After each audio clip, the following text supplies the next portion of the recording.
So if you could, we don't want anybody who is sent back.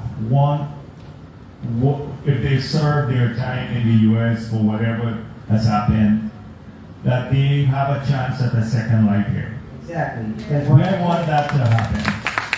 Because even now we're building a prison with ropes and others. And in the prison we're building at Lusignan, it's going to be with a difference because people are living in the pastures at Lusignan. And we said we must have compulsory classes for the people there. For, first of all, schooling and everything else. It would be a full-fledged program that when people come out of prison, that they have a skill that they can go back to. They don't have to go back to crime. So we unfortunately, we don't have enough of that because in Guyana. So now we're trying to build a full-fledged school and everything in the new prisons because, so we have to treat this differently, not just locking people up. No, I'm talking about people got sent back. Yes, no, I'm telling you about what we're doing otherwise. So for people who are sent back to, I understand that you're talking about that, but I'm telling you it's a new approach on dealing with people who are here. So if you could arrange, or the other guys could arrange for us to meet with them, we want to help people to be able to, when they come back, that they can seamlessly get back into society. Right? I don't know how that is happening because many of them are very cagey about government, suspicious about government. Right, you know, so we will engage them. I will engage them. If you are, maybe now that we're in government, maybe we can make another pass at it to see if we can engage people and then see how we can assist them when they come back here to find a job or to do something else, to get integrated. On the land issue, often it's a fallacy that we have so much land. We have a lot of land, but 86% of the country is covered with forests, not on the coast. Because on the coast we don't have that much land. As I was saying, if you look from, say, Iflood going back that way, it's all like mainly private lands. All right? Then some is in sugar, and some would be in rice. And then we have a small bit more public lands, maybe in the Wales area, which came out of sugar. So take Region 3, for example, not a lot of land. In Region 4, the same thing is happening. On the East Bank, if you go, almost all the lands are gone. On the East Coast, some is still there because of the closure of the Enmore estate, which we're putting into housing now. If you go in each region, where we have a lot of land is in the hinterland, but nobody will go to live there. So that is why it is difficult. So we are trying to steer development up the highway by building new roads going up the highway so people can get a place for people, a way for people to commute. Yes, commute, so they can come. One tiny thing I want to ask you. Would it be too much to ask for you to, what we call in America, holler, to talk to that person, the people in Lamaha Street, Human Service? I mean, when I go there, I see a waste of money.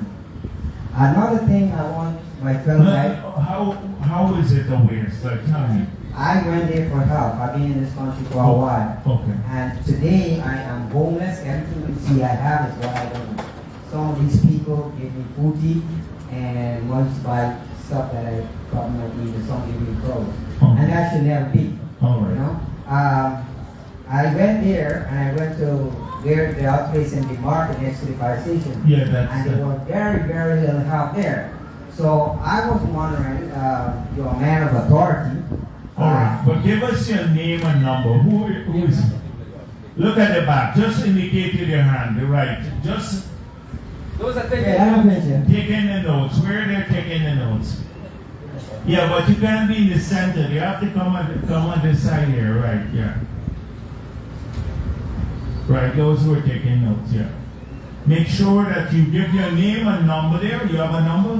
No, I Yeah, don't but have you a can number. then we'll call you and find I don't out. have a phone. Oh, you don't have a phone. Give us a way of how we can get in touch with you.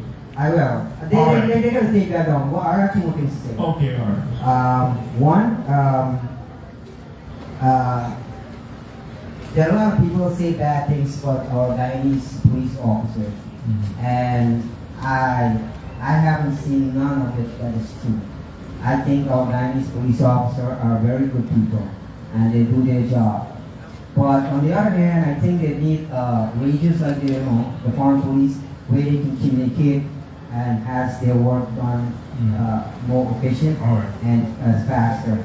And they probably need a little bit more Okay. cars and stuff like that. And the other one is that there are many people saying things you probably might have heard that they say bad things about yourself. I haven't seen none of that. Yeah. But as you are my president, and I respect that. But I want to talk to you a little bit like two people. Mr. President, if people say you steal money, I'm not asking you to get it or not. I'm saying if you did, it's okay. Keep quiet. It's not okay. It's not okay. It's not okay. It's not Let okay. me statement, please. Let me give this statement.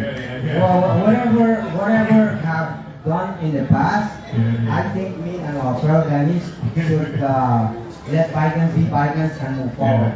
What I'm saying is that it would be nice enough that like what you're doing right now, I'm sure you already have enough. You have enough to eat, to wear, to live for another 3 more lifetimes. I would appreciate, and I know you're probably doing, I would appreciate if you could spend the same effort that you're telling us, and maybe just a little bit more, to help the guys spend that oil money properly. And the people who believe they're gonna get $1 million, nobody ever do that. Not even the Middle East. What's wrong with these people? Again, Mr. President, thank you for coming out here. Thank you for all that you're doing, and thank you for listening to me. Okay. Thank you for your. No problem. No problem. So that is why I had to spend some time talking about oil money, because a lot of people believe that we are awash with oil money. And it's not okay if people steal. It's not okay. Yes, who else? Good afternoon, Honorable Vice President, and to all other protocols to the table. Okay, sure. I'm here, and I'm actually want to represent the Party Harmony area, especially the roadways. Comrade, there are some roads there that really need attention as it is, and it's getting worse.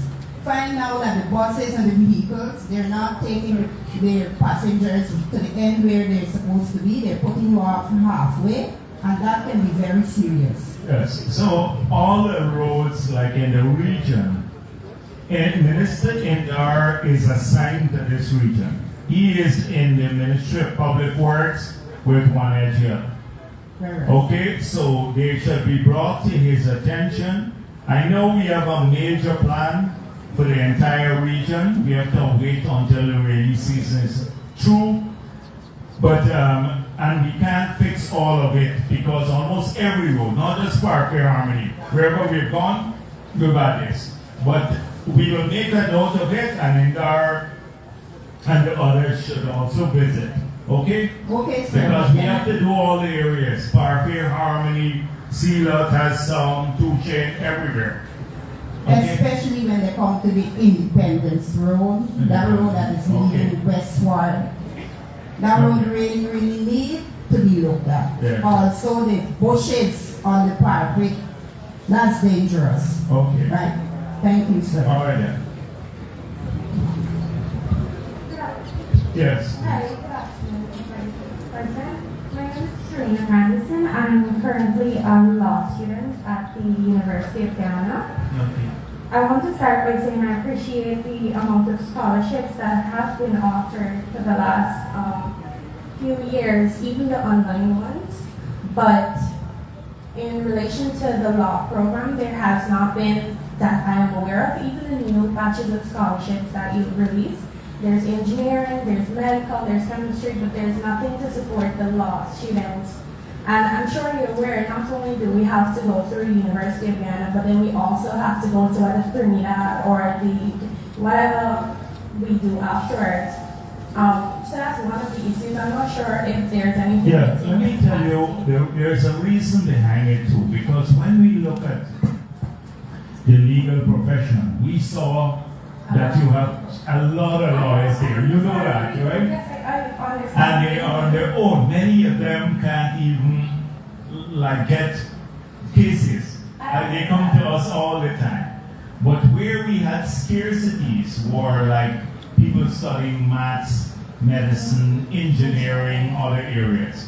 So that is why our scholarship program is geared towards supporting people in those areas, because the country has a scarcity in those areas. So it's not because we hate lawyers, but because you had an abundance of lawyers already. That's fair, but you're restricting the program to just lawyers. You do understand that law, you can go into politics with law, Yeah, yes. you can work in the ministries with law, Yes. but then you're not But that would be, but studying law, but that is the reasoning. Maybe it's a little unfair to those who now aspiring to be lawyers, but their thinking was help the agronomists and the agriculture people and those who are studying engineering and medicine and those, because we badly need those skills. So I don't know, maybe it will evolve in the future. But I can't promise you that. I can't promise you that. And we maybe ultimately, with how our country is going, we may have a law school right here in the country. Yeah, because one of the things I used to work before going into law. I'm a second year student at the moment, and the law is a full-time program, so it doesn't have avenues to work. But what I did is I had applied at the Small Business Bureau for a cash grant to start poultry. And I'm also a small contractor, which is the second thing I would like to address with you today. So for a lot of the ministries, I can vouch for the Ministry of Public Works, I can say with certainty, there's a very good program they have in place regarding like pre-qualifications and actually getting into the ministry. Yeah, well, we make forward. that's a policy of Air Finance in the government, right? So that we push Public Works to get that done, so we can incubate small contractors. That has been done. Right. But for the other ministries, it's with great difficulty that you actually even get. I mean, I tender at the end of the day, you can only tender so much because then it goes. Yes. And then there's nothing to say, okay, well, there's a ministry that you can do for them to show you that you need a business registration. And if you don't have somebody that's already in the small business, the contracting area, it's like you're out there by yourself. All right. There's no I agree. So we have to do yesterday I spoke with people from Sapphire in Berbice too. We faced the same issue. Wherever we go, Linden, where we get the cash grant. We have to now, if you get the resources, like you get the cash grant, we also have to help people to make the process simple. And yesterday, someone asked me, would they get the cash grant because they're told that if their business is not registered, they wouldn't get the money that you're getting here today. And I said, no, that's not so. You'll get it. If you go through on Asia's ministry, Minister Waldron, you have to go through like a formal business thing. So that's separate. This grant is a separate one. But we have to work with people. So maybe a couple of seminars and training sessions organized by the minister. I'm going to talk to Minister Waldron because that's her responsibility. And then to train people how to put in here. I think you have to turn off and yours is off. Okay, all right. So we will definitely do that. You're absolutely right that we have to work with people to train them how to grow and how to fulfill the basic requirements, because we have simplified the requirements for small business. Like below $5 million at Public Works now, it's so simple. We push them to do that, right? And then the other ministries we may have to do the same thing. But so that's good that you're into entrepreneurship and all of that, and helping people to learn more would be good. I think we gotta get on it and do it in each region. So region 3, we have one training session for people who live in region 3, one for Georgetown, region 4, region 6, everywhere. Right? You get it done. Okay then. Last. Yeah, sure, no problem. This one is a bit personal, so it's not like generalized. If you want me to follow up, give your name and number. No problem. So it's how I pay FUG is through the same small contracting and so on, Right. and I contract at the Ministry of Education. But there was a pre-qualification process that recently took place. I did pre-qualify for both because, like I mentioned, that's how I sustain FUG payments and so on. So I noticed that my name was not on the list of pre-qualified individuals, and after I inquired, because, well, most naturally I have interest, so I inquired, I was disqualified on the basis of a TIN certificate that was not added to the document. I understand that this may be somewhat a legal perspective, but I'm insisting that I submitted with the TIN certificates and so on, but there's... All right, we'll have a review done. We'll have a review done. Yeah, I asked for review Okay. to be done, but Okay. they said that they couldn't find the TIN. All right then. Okay, we'll get the review done, and Doris going to follow up. Okay then, thanks.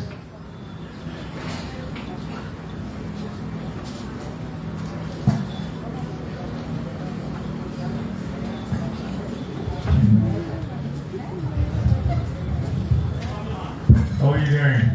Fine, Honorable.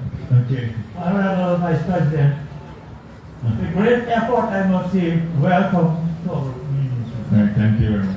And I rightfully propose that the Minister of, let they come, roads, Yeah. which is my problem right now, Mm. and Minister of Local Government, which is also Yes, sure. both interconnected. Yes, sir, when I live at, or I reside in Cornelia Island, New Orleans Scheme, Block M. And we have a problem there, serious problem with our streets. They're all, Yeah. very, very disturbing to get Right. in and out, right? And So, I was asking questions around, but there's no sort of a definite answer whether these roads will be done. okay, so they did the assessment, that's what he told me. So we're waiting a little bit on the rainy season. There are lots of work that will be tendered shortly.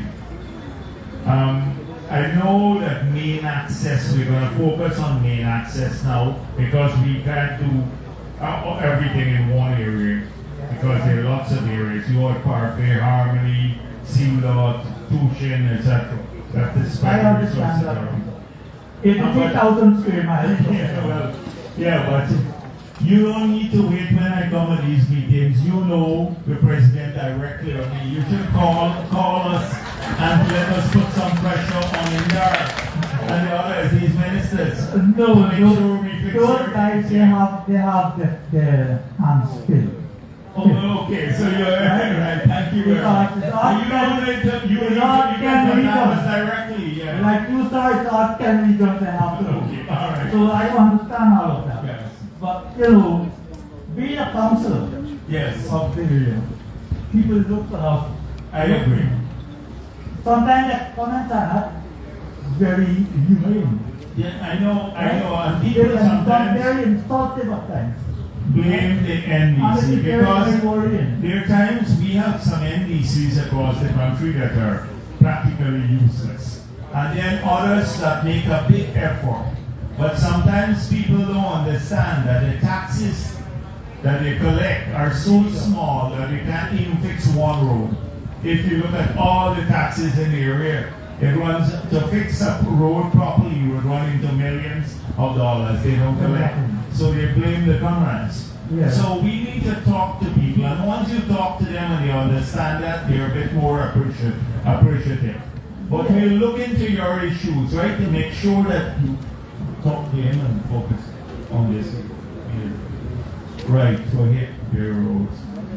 Yeah, Because, and you don't need to wait until I come here. You get in touch with me anytime, right? Yeah. You know that. there's one other issue. There's a footpath bridge, right? That I would have been putting over for quite some time now. A footpath. A footpath, okay. 5 feet high or so, 5 feet or so.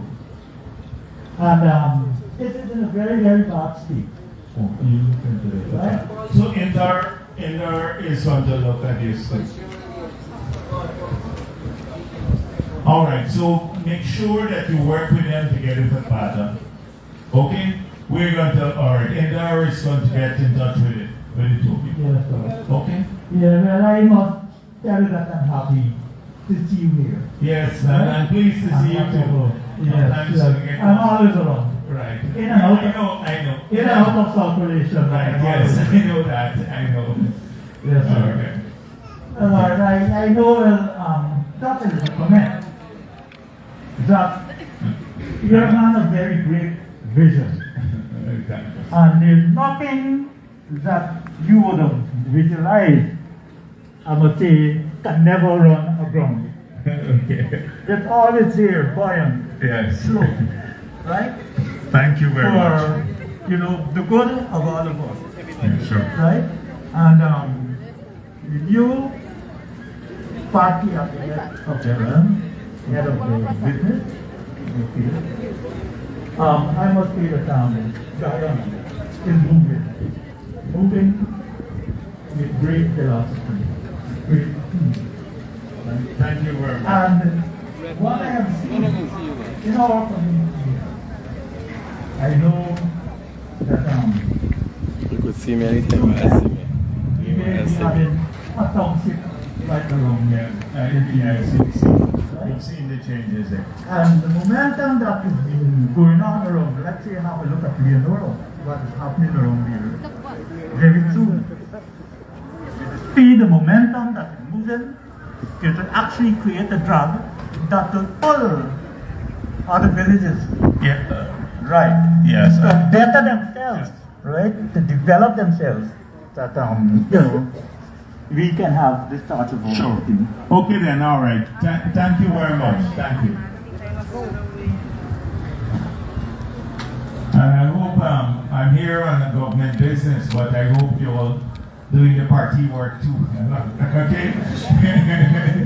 That you do party work too. Okay. Is there anything else? Well, thank you very much, and we'll try to follow up on these issues, okay? Thank you very much. Okay.